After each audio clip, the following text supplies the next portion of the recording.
김정남 암살 사건을 수사하는 말레이시아 경찰이 북한 대사관 2등 서기관도 용의선상에 올렸습니다. 북한 배후설이 굳어지는 상황인데요. 네, 자세한 내용은 쿠알라룸푸르 현재 나가 있는 취재기자 연결해 들어봅니다. 박상률 기자. 네, 말레이시아 경찰청장이 한국 시간으로 낮 12시부터 김정남 피살 사건과 관련해 브리핑을 했습니다. 네, 브리핑 자체는 3분 정도밖에 되지 않았지만 관심이 높은 만큼 질의응답이 30분 정도 이어졌는데요.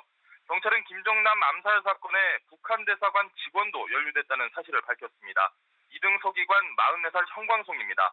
북한 당국의 연루 가능성을 한층 높여주는 대목이라고 할 수 있겠습니다.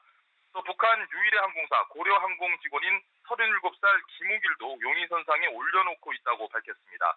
범행 직후 출국한 북한 용의자 4명은 평양에 도착한 것으로 보고 있다고 밝혔는데요. 이들의 조사를 위해 북한 대사관에 협조를 요청했다고 하는데 북한 대사관이 말레이시아 경찰의 신뢰성을 물고 늘어지는 상황이라 사실상 협조는 어려워 보입니다.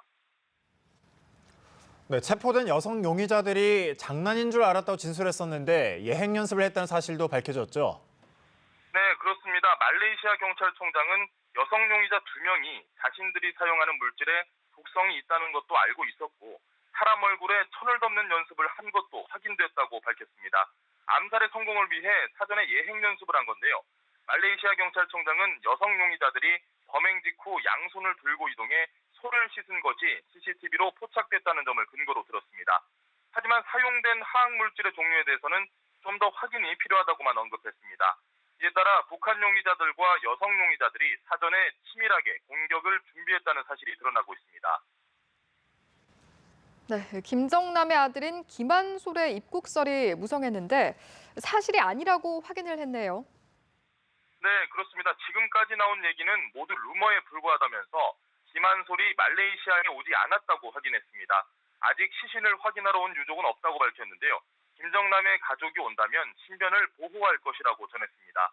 이틀 전부터 김한솔이 부친의 시신 인도를 위해 말레이시아에 입국했을 가능성 때문에 취재진이 분주하게 움직였는데 입국하지 않은 것이 확인이 된 겁니다. 네, 또 브리핑 내용 중에 김정남의 시신이 안치된 병원에 침입 기도 사건이 있었다는 내용도 있었네요. 네, 말레이시아 경찰청장은 시신이 안치된 병원에 어제 침입 관련 사건이 있었다고 말했습니다. 이에 따라 특수병력을 파견한 사실을 확인했는데요. 누구 소행인지는 알고 있지만 구체적인 언급은 하지 않았습니다. 만약 김정남의 시신을 탈취하기 위한 시도였다면 사장이 만만치 않을 것으로 보입니다. 네, 부검 결과를 발표할지에도 관심이 많이 모아졌었죠. 네, 말레이시아 당국이 이르면 오늘 부검 결과를 발표할 예정이었는데요. 오늘 브리핑에서 부검 결과에 대한 언급은 없었습니다. 말레이시아 경찰청장은 북한 대사관 쪽에 신원 확인을 위한 의료 기록 등을 요청했다고 밝혔는데 북한 대사관이 응할지는 미지수입니다.